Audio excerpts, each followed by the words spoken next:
Hello everyone. আমরা যেদিন শিলংয়ের পথে যাত্রা শুরু করেছিলাম, সেই যাত্রার পথ বা যাত্রার যে মোমেন্টস গুলো তোমাদের সাথে কিছু কিছু শেয়ার করার জন্য চলে আসলাম।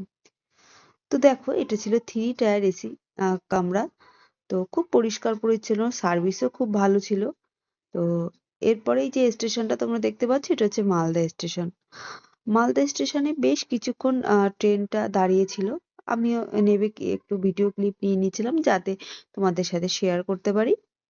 তো সবাই মোটামুটি নেবে এখানে চা বা জল যেটা যার কেনার কিনে নিয়েছিল। এরপরে আবার যাত্রা শুরু। আমার মেয়ের সিট পড়েছিল একদম উপরে। তো তার খুব মজা হচ্ছিল, কারণ বারবার উপরে উঠছে নামছে, এরকম একটা ব্যাপার।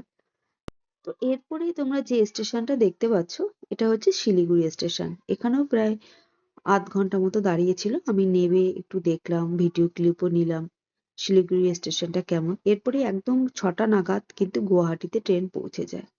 একদম ঘুম থেকে উঠে দেখি যে গুয়াহাটিতে পৌঁছে গেছে। এবার গুয়াহাটি আবারও শুরু হয়ে যায় গুয়াহাটি থেকে শিলং পৌঁছানোর যাত্রা বা মেঘালয়ের যাত্রা। তো যাত্রা পথ ছিল খুবই সুন্দর, পরিষ্কার পরিচ্ছন্ন রাস্তা, দেখার মতন পরিবেশ, খুব সুন্দর ছিল।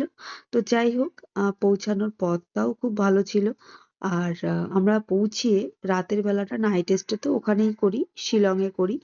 এবং যে শিলংয়ের যে শহরটা, ওই রাত্রে আমরা একটু ঘুরে দেখে নিই, বাজারটা দেখি, কিছু কেনাকাটা থাকলে সেগুলোও করে নিই। তো এই ছিল আজকের ভিডিও। তোমাদের জানিও কেমন লাগলো ভিডিওটা। Thank you so much.